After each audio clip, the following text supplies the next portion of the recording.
Well, hey, this is Pastor Josh from Lighthouse Church. I am so glad that you have chosen to watch a sermon video from our church.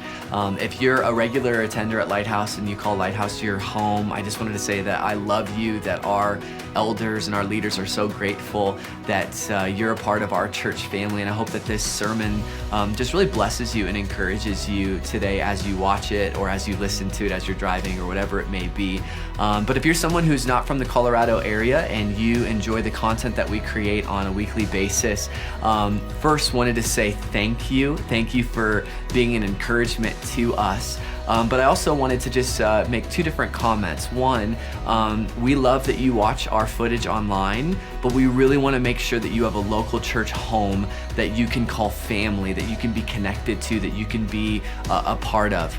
There is no good substitute at all for the church, the body of Jesus Christ. And so please find a local church where you can get connected and loved. And please, enjoy the resources we have as a church here in Colorado, but please find a local church. And the second thing is that if you are someone who enjoys our content, perhaps you would consider giving to our church and generously donating so that way we can continue creating great content for you and for our church. And so I hope you are blessed and encouraged by the word that you're about to hear from one of our elders or from one of my sermons, but be blessed by this video today. Thank you. Throughout history, God has been on the move. He moved the cosmos into existence. He moved the heart of Moses to set his people free. He moved the exiles from Babylon to Jerusalem, showing his power throughout it all. God is a God who is on the move. And he expects the same of us, the church, to move with audacity, to move with humility, to move with generosity. God is on the move. Thus, we need a move. Good morning, Lighthouse. How are we doing? Good, awesome, man. I'm so glad that you guys are here today celebrating the goodness of Jesus. And if you didn't know, today is our children's dedication celebration service. We've got kind of a cool thing going on. Lighthouse, we are a young church. We're only 4 years old. And so we have never actually had the chance to do any sort of child dedication service or anything like that, which gave us the opportunity to mix and match and do our own Lighthouse version of it today. And so a little later in the service, we're going to be able to sing with our kids and celebrate with them. And we're going to be singing the song, My God is So Big. And if you haven't heard it yet, get ready, because the kids, they love it, and it's going to be awesome. But I wanted to introduce myself. My name is Josh. I'm the preaching pastor here at Lighthouse. I'm so glad that you are here to worship with us. And today, we are continuing in our series in the book of Nehemiah. Nehemiah is an Old Testament book, which basically means it's in the first half of your Bible. And I'd love for you to grab your Bible, flip to Nehemiah chapter 12 is where we're going to be at today, starting in verse 27. Nehemiah chapter 12, starting in verse 27. There are Bibles every other seat next to you, and I'd encourage you to use one of those. And if you don't own a Bible, you can grab one of those, take it home as a gift from Lighthouse. We are slowly, progressively redoing our chairs for our new building, and we are slowly, progressively adding new back little pockets to the seats. And so they will be there over the course of the next few weeks. You'll just kind of see chairs slowly getting fancy new features, which will be really fun. And I don't know, at least I feel like that's exciting. So we used to just have like these ugly pink chairs, and now we got like gray and yellow, and I'm like, yes, we're upgrading. It's awesome. So anyways, Nehemiah chapter 12, starting in verse 27, and we're going to be talking all about how we surround what we dedicate with praise, whether it's good or bad. That's a tendency we all have in our lives. We surround what we want to dedicate with praise. Sunday, February 7th, 2016. Does anybody know that date? No? This is an interactive church experience, by the way, so if you know it, I need you to respond to me a little bit here. But February 7th, 2016 was the day Colorado was changed forever. That was the day when the Denver Broncos beat the Carolina Panthers in Super Bowl 50. It was an incredible day. I know like half of you ain't Coloradans and you're just like, I love the Raiders. Well, sorry, the Raiders are terrible. Anyways, and the Patriots didn't win, which is like a win for all of America, right? So anyways, that day it changed Colorado, right? It was like this incredible day. It was the third Super Bowl for Colorado. It was the day, when John Elway, even if you're not a football fan, man, like John Elway gets out on the field and he grabs the trophy, the Lombardi trophy, and he yells at the top of his lungs, "This one's for Pat," and he's talking about, the owner of the Broncos who recently passed away, and it was just this day, it was just like this great day of celebration. February 7th, 2016, 2 days later, that Tuesday, the Denver Broncos and their team and all of the people affiliated with the organization came back home to Colorado, and there was a parade that took place. It went from 17th Street in downtown, and the whole parade went from the 17th Street all the way down to the Civic Center. And they estimated on 9 News that over 1 million people found a way to fit into the Civic Center and for them to begin to celebrate this grand moment of dedicating the Lombardi trophy to Colorado, and it just was this incredible experience. I actually have a slide of what it looked like that day. This is what 1 million Bronco fans look like in Colorado. That's a lot of yellow, or not yellow, that's a lot of orange. Sorry, my brain saw like this side and just spewed out a word. I don't know where that came from. There's a lot of orange there. 1 million people. I was right there. I think anyways, it's like a pixel, so I can't really tell if that's my beautiful face. But I definitely know my wife is there, right? She's radiating. She's not in the front seat, so I can't woo her right now. But we were there, man. Like this was, and I tell you what, guys, like even if you're not a sports fan, even if you're not someone who's like into stuff like this, being there with 1 million people, you just feel the energy you just could tell there was something going on, man. Like, I don't even know like what half the people were even there for. So I think some of them were there just to take the day off from work. I think they were just like, woo, like streets are closed, let's go, But like you could feel the joy. You could sense that something was happening. There was 1 million people surrounding something very specific that they wanted to dedicate, and they did it surrounding it with praise. You know what's so fascinating about humanity? We have been doing this since long before sports ever existed in our culture.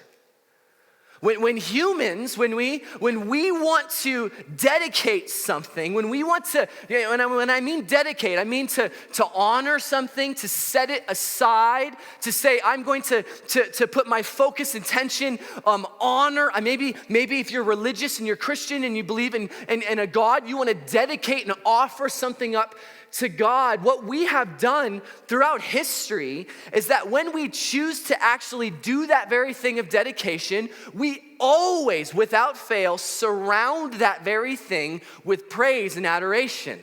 We don't just dedicate it and say, oh, great, that's what it is. But we actually surround it. And if you're going like, wait, what are you talking about? I have a couple of examples for you. Think about when a husband and wife, or not a husband and wife, when they're still engaged, when they decide to dedicate themselves in marriage, where they say, I'm dedicating myself to you, you're dedicating yourself to me. I am no longer me, you are no longer you. We are going to become one, and we are going to lose some aspects of who we are, but gain more aspects as a unified whole that looks more like Jesus and more like the gospel. And if you think that you're coming into a marriage and you think that you're just going to be independently you and they're going to be independently them, you got another thing coming, friends. That is not what marriage is. It is a union. But what's amazing is that when that dedication takes place, what happens? A wedding. That's what happens. Come on, guys, here we go. This isn't first service, right? A wedding, a celebration, right? People surround the husband and the wife, the bride and the groom, in particular the bride, because she looks a lot better than the groom, right? And we all know it. The groom's just like, I'm here. I spent a lot of money. Whew, thanks, mom and dad. Like that's just like, they're young, that's what's going on, right? But we celebrate, we dedicate, and then we surround them with praise. This is what we do. Think about when a building's being dedicated. And we're not talking about like random like homes. We're talking, like the big time stuff, right? Like when a hospital is about to be built and dedicated, when a school is about to be built and dedicated, when a church, right? What happens? If it's a hospital or if it's a school, it's a big deal, right? Like they got that like big old ribbon and they get those scissors and you're like, man, what Hobby Lobby do they shop at? Like the biggest scissors on earth, and they're like gold, and you're like, melt that down and give that to the poor. What do we, I don't know, maybe it's just gold spray painted, I don't know, right? But it's like they cut it and they shink, right? Or you got the whole, before the building is actually ever built, the groundbreaking ceremony, the groundbreaking dedication. And this may offend some of you, but whatever. So, those photos, it's always those kind of like middle-aged, kind of decently overweight dudes wearing top hats, like they're hard hats, right? You all seen the photos. And they have gold shovels and they go, for the photo, and you're like, bro, you ain't moving no dirt. Look at you, man. Like, that's not how, it's just the rich guys who donated money, right? But what happens after that, or this? A party takes place. People celebrate. People rejoice in what's being dedicated. And it's not just like corporate things, right? This happens even in your own lives. When you choose to take your health serious, like physically, and we're in Colorado, and a lot of you, if you move from outside of Colorado, you're just like, everybody just does stuff here, right? They hike. Why? Why would you ever do that? I have no idea. I've lived here my whole life, and I'm like, they're beautiful. Why would you go up unless something takes you up, right? But another story. So, but Colorado, people take their health serious, and what's so funny is you think, oh, this isn't a personal thing. This is like a corporate thing. No. Every single time people decide, I'm gonna be healthy, I'm gonna go on this diet, I'm gonna take care of myself, I'm gonna dedicate my body and invest time into separating it from what I used to do. What happens when that takes place? You always have to tell people about your diet, right? Oh, I'm doing Whole30. I'm doing Whole30. And then what do? Please do it with me. Please join me in this suffering and joy. And then you hope that people will join you. And so that way you can be celebrated when you succeed in not eating sugar and you're just like tweaking the whole thing, right? Like we all do it. When you dedicate yourself, that's a call out by Shane and Ethan, by the way. They're on Whole30. Encourage them and love them, by the way. They're just staff members. They're just like, oh, we can only have air. It's terrible. It's not filling me up, right? You just need the Holy Spirit. Then you'd be never, sorry, that's a Psalm 23 reference, by the way. My cup overflows with nothing. So we do this, though. When we dedicate something, we always surround it with praise, whether good or bad, whether it's a good dedication or not, whether it's a good thing to celebrate or not, we surround it with praise. And the text that we're jumping into this morning, the story in Nehemiah chapter 12 is utterly beautiful. The people of Israel have gotten to the point where they are done rebuilding. I'll catch you up after we read a little bit, but they're done rebuilding, they're done restoring, they're done doing all of this work. Nehemiah is all about this story of the people of God rebuilding the wall in particular that surrounded the city of Jerusalem. And in this moment, in this day, they do something they've never done in their history. They dedicate the wall. They dedicate this protective barrier of Jerusalem. I want you to take a look at this. Chapter 12, starting in verse 27. This is verse 27 through 30. At the dedication of the wall of Jerusalem, the Levites were sought out from where they lived. So the Levites were these priestly people. They were actually a part of a tribe of Israel that their inheritance was God. And these Levites, their responsibility were to make things pure and holy and ready for God. And what's amazing is that the Levites actually were never really given possessions as far as land is concerned.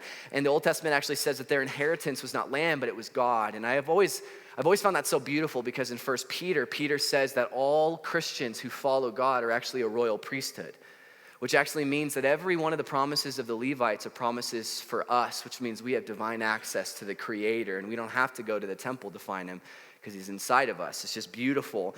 But Nehemiah, he goes to seek out the Levites who didn't actually live inside of the actual city itself, because the city was not that large. And he went to where they lived, and they were brought to Jerusalem to celebrate joyfully the dedication with songs of thanksgiving and with music of cymbals, harps, and lyres. Cymbals, it's so funny. We always say all the time in church world, like, I don't like the drums. Well, you wouldn't have liked how they worshiped in the Old Testament either. Cymbals, clanging cymbals is usually what they say, smashing of them. Verse 28.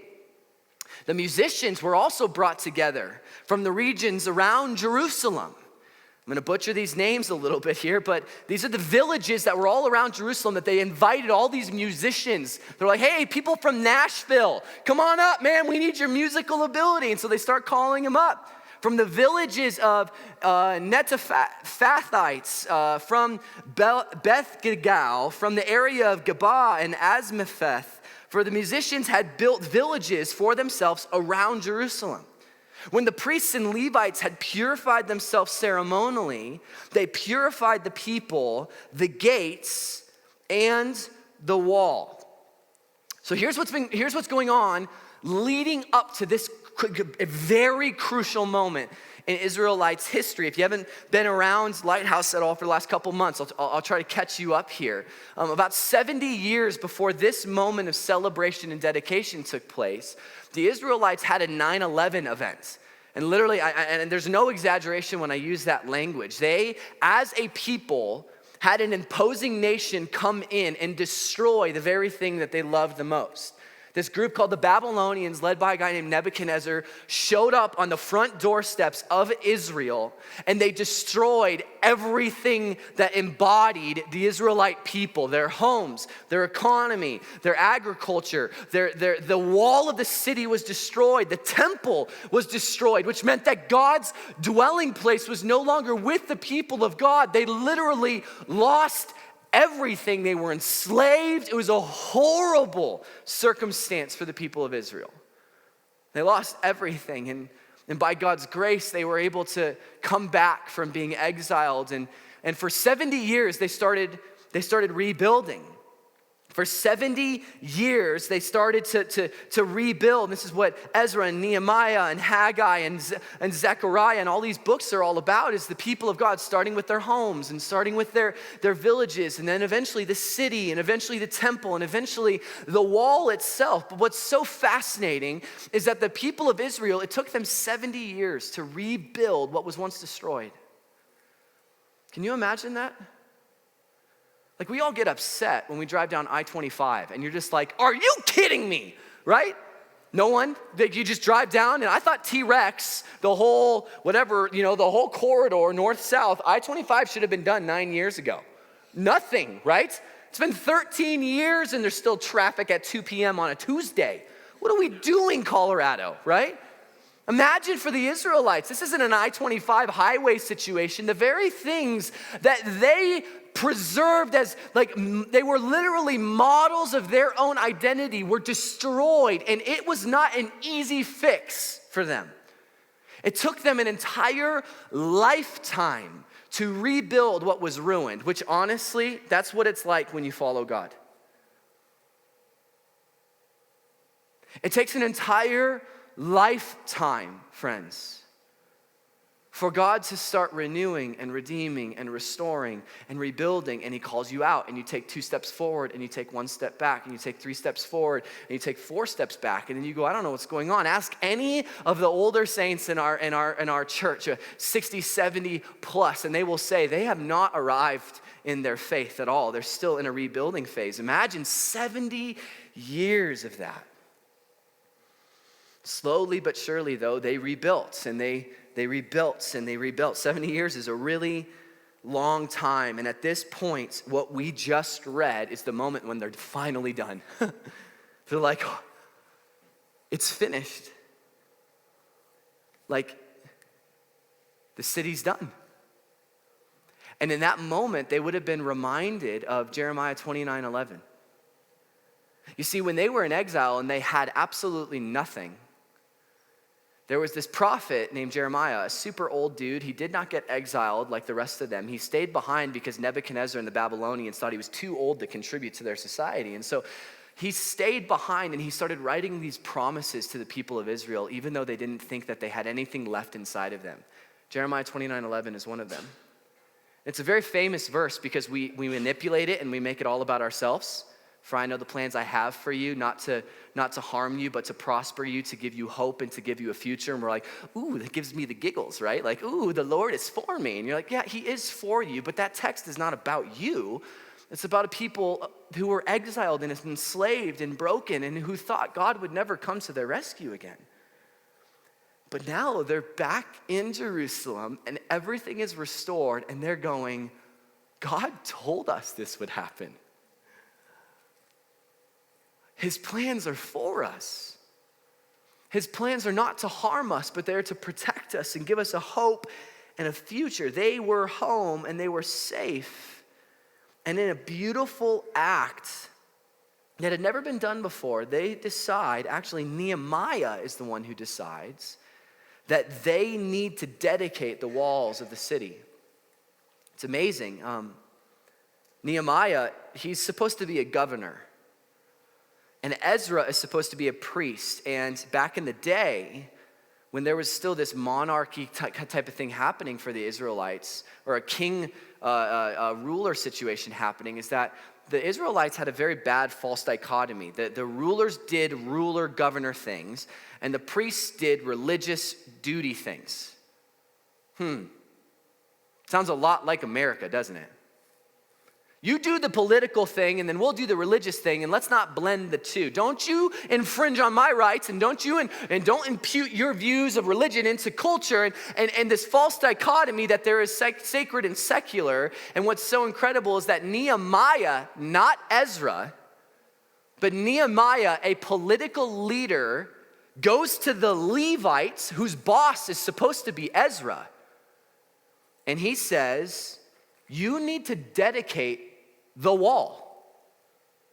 You need to set apart the wall for something holy. Now this is kind of ridiculous, guys, if you think about it. The Levites historically, they knew what dedication was because they did it every single day.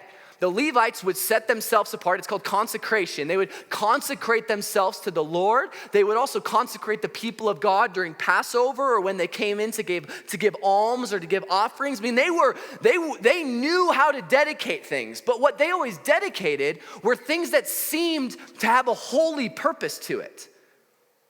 I'm going to dedicate this piece of silverware that's going to be eaten in the temple, because if it's defiled and then it touches something that's not defiled and then I eat it, I will eat something that is unholy, which is actually not true. And actually Haggai challenges this, and Jesus absolutely destroys this whole concept, and so does Paul. But they thought, okay, well, we can consecrate things, we can dedicate things. We're totally used to doing that. But Nehemiah shows up on the scene and he goes, hey, you know all those ways that you make things separate and holy and beautiful for God? I want you to do that for something that you actually would deem as unholy. A wall. A thing that Gentiles will come and go because of trade. A thing that animals will actually go to the restroom at the dung gate. And I want you to declare that this thing is now set apart for God. It's never happened in Israelite history. Why do you think Nehemiah does that? Ask that. I tell you this every single week. Ask the Bible why, right? It's because it's intriguing. Oh, wow, Josh, you're actually right. That doesn't make any sense why a governor would usurp the authority of a priest and make the other priests basically consecrate or baptize, if you will, something that we would deem as unholy. That would be like me coming up to you, and if you're an accountant, and me asking you the question, have you dedicated Microsoft Excel recently? Have you dedicated your QuickBooks account, entrepreneurs? Doctors, have you dedicated the vaccines that you give to children? Have you dedicated the goggles you use as a surgeon? You'd be like, what are you talking about? What an obscure thing. That's not a religious thing. Gotcha. Nehemiah knew that people were thinking the wall was just a thing. And he went, oh, no. This is not just a thing. Dedicate the wall. Why? Why would you dedicate the wall? I know why. Because at one point in time, this wall crumbled to the ground. You see, at one point in time, 100 years before this, when Nebuchadnezzar showed up with the Babylonians, and they destroyed the wall, the reason why the wall was destroyed, guys, was not because of the mortar wasn't strong enough. It wasn't because the bricks were weaker than the new ones. Like Nehemiah's got some brand new technique back in 2000, the Bronze Age. Like, oh, well, I got a really great brick idea, guys. Less water, more of this. No. The reason why the wall was destroyed was because the Israelites chose to no longer see God as their protector. And then they learned that when they try to protect themselves, they've got nothing left. Read the book of Isaiah. The Old Testament prophet, book of Isaiah, the first 20 chapters are all about Isaiah, this prophet, living in living in Judea, and he is warning the people of Israel long before Nebuchadnezzar ever shows up. And he's telling them, if you keep worshiping the idols of foreign gods, eventually God is going to just open up your gates, and those foreign gods will destroy you. Those foreign nations will come. And so turn, please. Repent. If you choose to not let God protect you, then he will just let you have what you want. No protection. No safety. Your walls will not stand if you choose to turn from God. So many of you do this. You go, God, I want nothing to do with you. God, I got no time for you. And then when stuff hits the fan, you're like, God, where are you? And he's like, homie, you've told me to leave you alone. What do you want me to do? Infringe upon your freedom to the point where I'm manipulating you? No, I've distanced myself. Now you have to live in the circumstances and recognize that you are not God, but I am. Nehemiah knew that the wall was destroyed. It had been destroyed, and had been destroyed because of their own pride, because of their own arrogance. And in this moment, he's sitting here thinking, we got to draw a line in the sand, friends. We can't think, well, if God is inside the city, we'll be fine on the outside. No, he's saying we need to set apart this perimeter, proving to God that even if we've got 8, 20, 30-foot tall walls, we still need him, not ourselves. He's acting like a priest. Some commentators would say that Nehemiah is doing something that Ezra should have done. It's fascinating. We don't hear from Ezra after this moment. Interesting little quirk in the Bible, which I find very fascinating. But he says we need to set it apart. God can't just be in the temple. We need him everywhere in our lives. And so they start to dedicate. And the way that they do it is very cool. The way that Nehemiah dictates this happen. It's not just like, let's just put some holy water on it. Holy, that's not what they do. It's pretty cool. Check this out in verse 31. We're going to read verses 31 through 39. And as we read this, some of it won't make any sense just because of how it's linguistically laid out. But I've got some maps and some ways that it'll help you understand what actually happens here. It is so cool. Check this out, verse 31. So this is Nehemiah speaking. I had the leaders of Judah go up on top of the wall. So he's saying, okay, I had them walk up the steps to the very top of the wall. This is the very top of the wall that Tobias, the Samaritan from 2 chapters ago, said, if a fox walks on their wall, it will crumble to the ground. Oh, the irony of people who mock the people of God. God just loves to just squash the irony of fools and religious people and think when they claim that God can't do something, God's just like, that's funny, right? So I had leaders, not one, not two, leaders of Judah go up on top of the wall. I also assigned 2 large choirs to give thanks. If you're thinking about a huge, big choir, think about hundreds and hundreds and hundreds of singers. It is bigger than any choir that you've probably ever seen in your entire life. They can't fit in the Ellie Calkins, opera house there, man. This is a massive choir. Back in the day, everybody could sing. Not so much anymore. I've heard you. It's okay. The Lord knows your heart. It's a joke. Come on. You guys have beautiful voices. So he says, I also assigned 2 large choirs. That's very important that he says 2 large choirs to give thanks. One choir was to proceed onto the top of the wall to the right, toward the dung gate.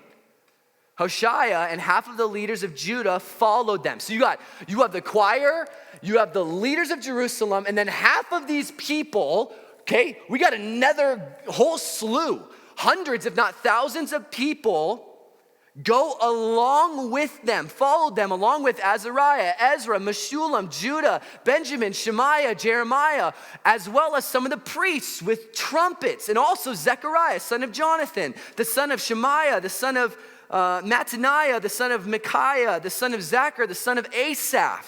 That's very important. In the Psalms, there is a whole section in Psalms called the Songs of Asaph and the family of Asaph. It means that what these people sung, chances are, were psalms that you can read. After we're done with the workday today and you go home at 6 p.m. tonight, instead of pulling up a whole bunch of stuff on Netflix, go to the Psalms and look for the section where the Psalms of Asaph are. And all of a sudden you're going to start reading these psalms that say, God, you are a protector. God, you are a provider. God, you have rescued us from brokenness. All of that makes sense if they're singing this on a roof or on a why is my brain not working right now? A wall. Ugh. On a wall. Thank you, Carly. All of those psalms make sense if they're singing it on a wall that was just restored. So they have Asaph there, very important. And his associates, Shemaiah, Azarel, Milala, Galilah, Maya, Nathaniel, Judah, and Hanani, the musical instruments prescribed by David and the man of God. Ezra, so there's Ezra, the teacher of the law, led the procession. So Ezra's the one who's leading this first group, choir, singers, trumpets, leaders, thousands of people, all kinds of things. At the fountain gate, and they continued directly up to the steps of the city of David on the ascent to the wall, and passed over the side of David's palace to the water gate on the east.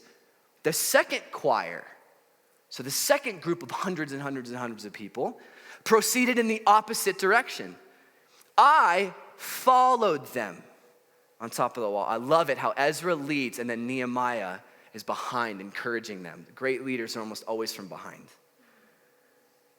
So he says, I followed them up to the top of the wall together with half of the people, past the Tower of Ovens to the broad wall, over the gate of Ephraim to the Jeshano gate and the fish gate and the Tower of Hanel and the Tower of 100. As far as the sheep gate, at the gate of the guard, they stopped. So this is a description that we get. Nehemiah splits up this massive group of 2. Like he's like, hey, we got to dedicate this wall. Levites, you got to get the singers. You got to get the trumpets. I need those bass players. Where are they at? Come on now, let's get them. Bring them in. Leaders. Ezra, you got everybody? Okay, we got a huge crowd. Okay, down the middle, split. Okay? You can imagine this is a huge crowd that's taking place. And he says, all right, now I want you to begin to march. I have some visuals that will help you understand what this would have looked like. Look at the first slide here. This is what the nation or the city of Jerusalem would have looked like during the time of Nehemiah. This is not the original city. The original city would have been much bigger than this, much more beautiful. It's actually why the people of Israel wept when they first rebuilt the temple. It just wasn't quite the same. So they rebuilt.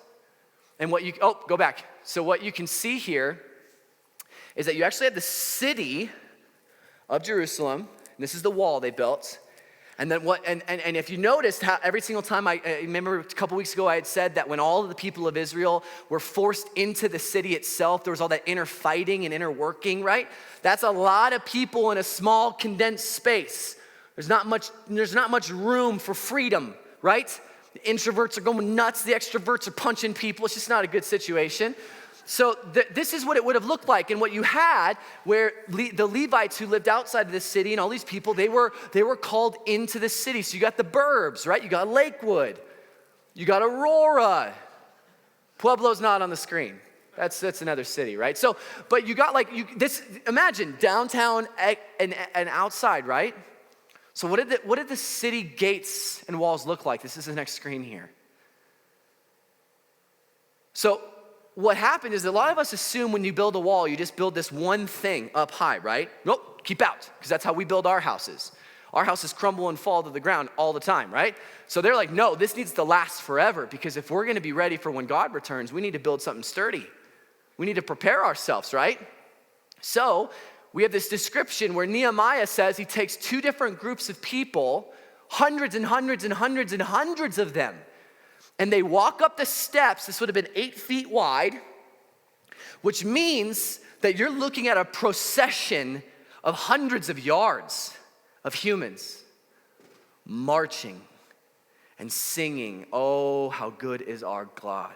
Blessed is the name of our protector and our provider who surrounds us and who gives us songs of deliverance." And they're singing this over and over and over again. So you're asking the question, okay, so that's the city and that's the gate and that's all of that, but where did they, we got all these directions. What's going on? Next slide.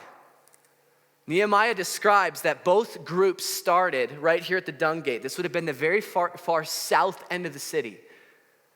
And he says, I split them in two different groups. The first group, led by Ezra, would have taken the top route. And then the second group, with Nehemiah guiding it, would have taken the bottom route. And they would have taken this multiple hour journey. Imagine, you're like, how long would that have taken? Well, have you ever tried to just leave the Pepsi Center or any big event when everybody's trying to get out at the same time?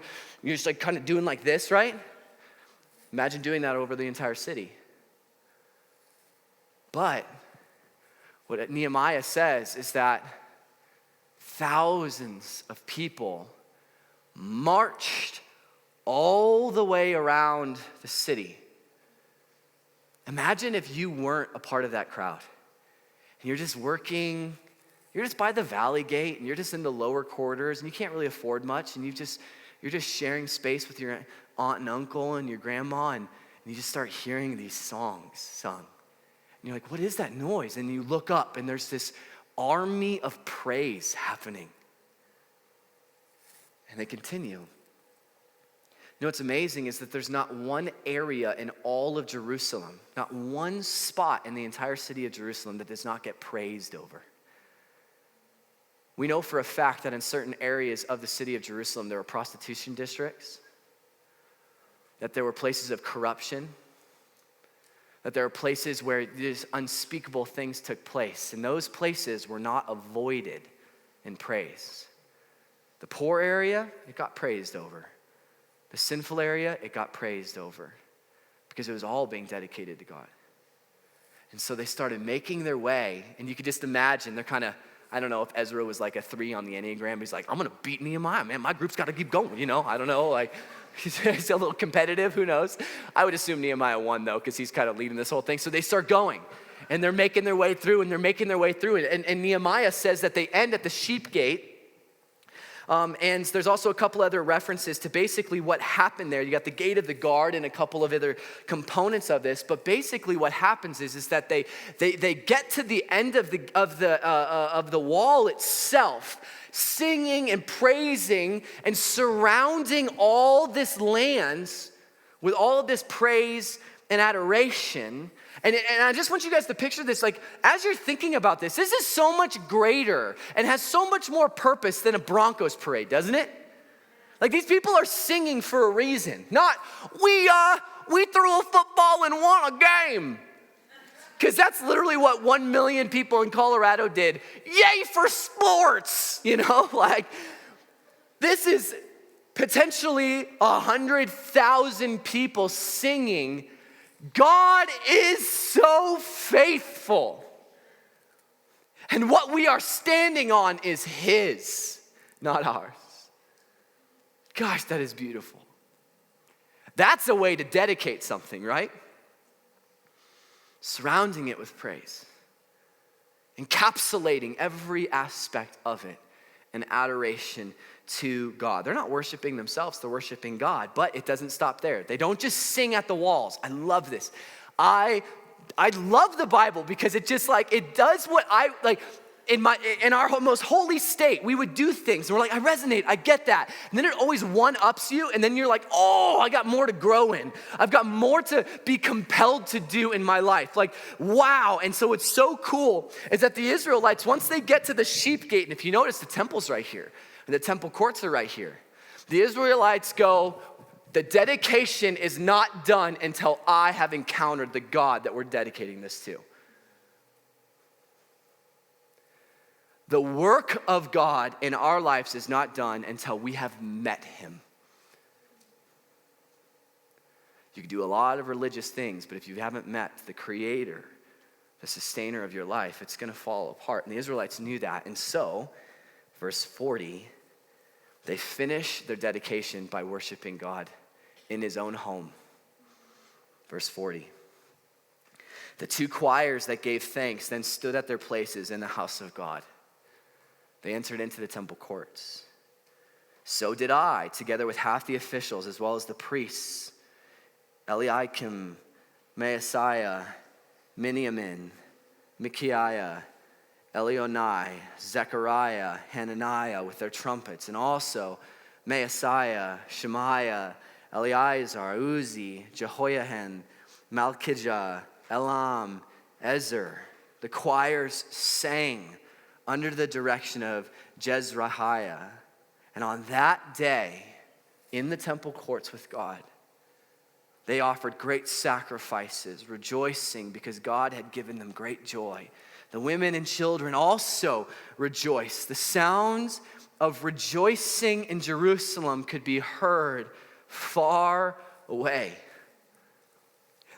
These gates that were meant to protect them were unable to contain all of the joy that they had because of what God had done. Man, that's awesome, isn't it? Because this is what dedication is supposed to look like. This is what setting apart something for God is supposed to look like, surrounding it with praise to God, surrounding it with affirmation of who God is, and then finalizing it, not with the fulfillment of the dreams that you may think you have or the dedicated thing that you have given to God, but an admiration of God, not the thing. Let me ask you this, and I want you to think about this as I ask you this question. This is not rhetorical. Has there ever been a moment in your life where you have dedicated something to God in this way?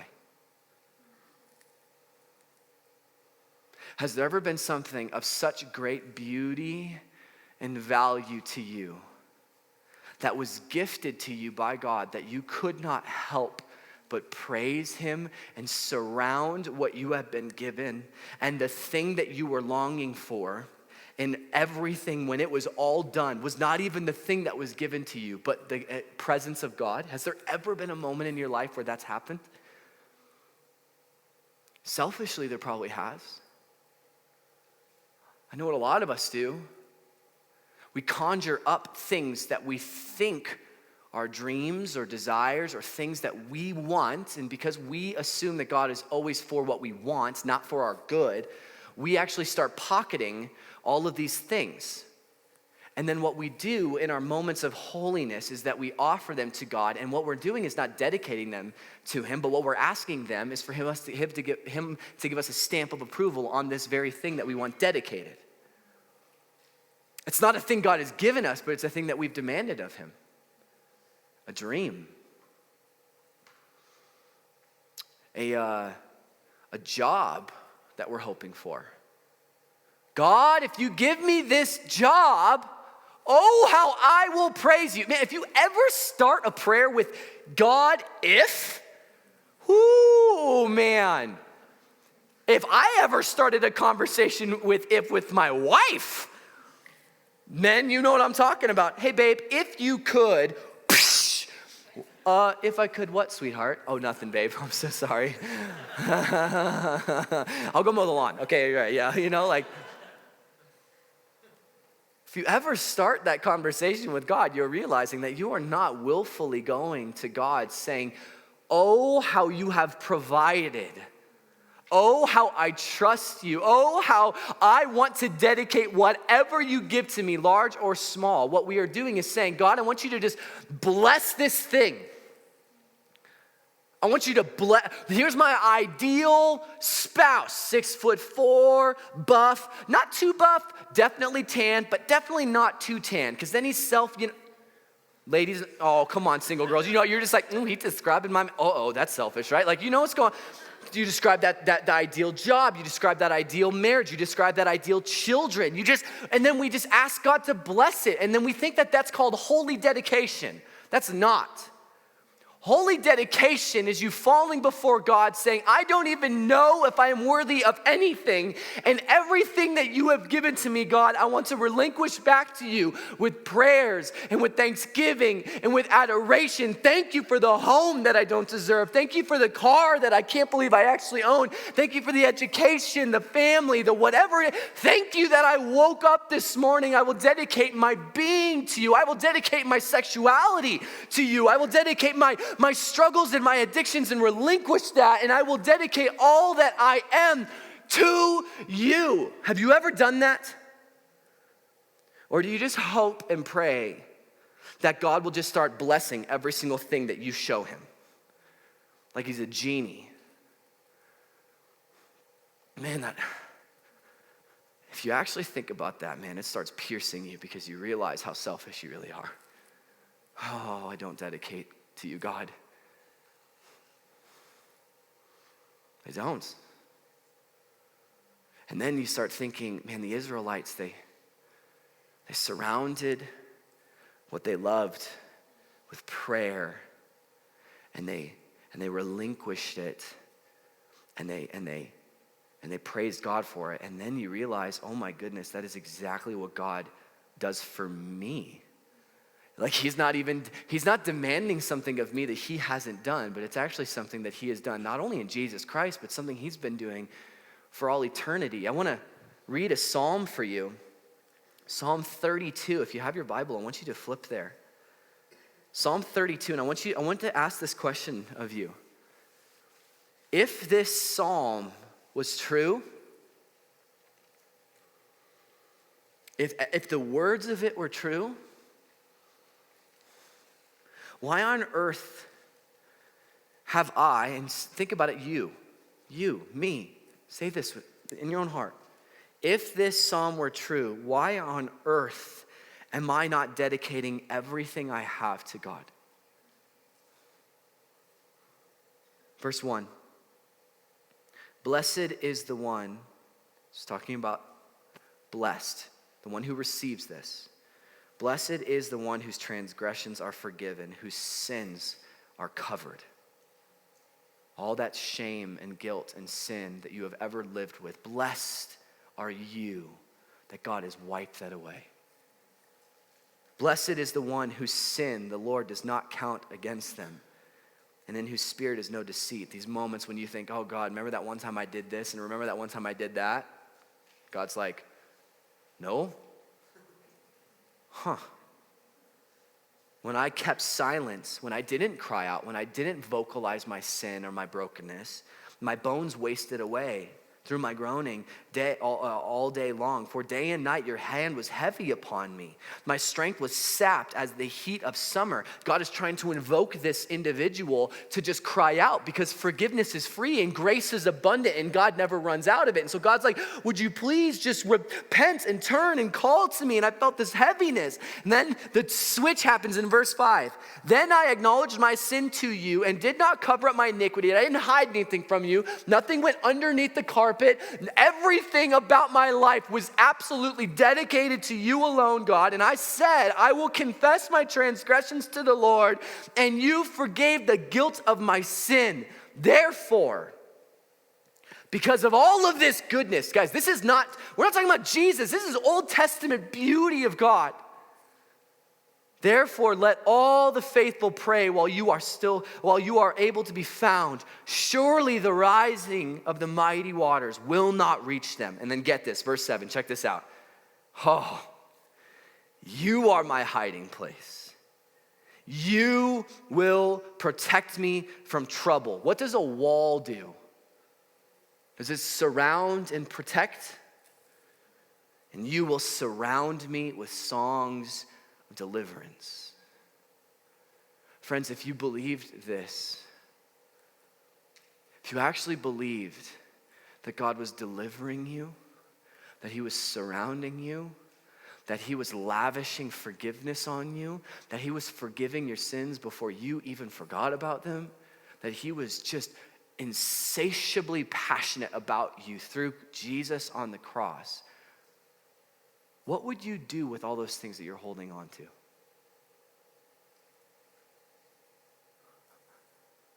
Would you let go? Would you dedicate your job to God? The thing that you think that is just some dumb thing you do on Monday through Friday? Would you dedicate your kids to the Lord? Would you dedicate your money to God? Would you dedicate your time? Would you dedicate your recreation? Would you dedicate the struggles that you have, that you've been hiding from everybody because you think that you're so unworthy of God? Would you just let it go if you knew that there was a God sitting there saying, I'm going to deliver you. I'm going to surround you with a song of deliverance. That means that God is singing over you. Do you know who sings over people? Parents. I used to sing over Asher when he was little because all he did was cry. Sometimes I'd sing, be quiet, my child, you're annoying me. And other times I sang, I love you.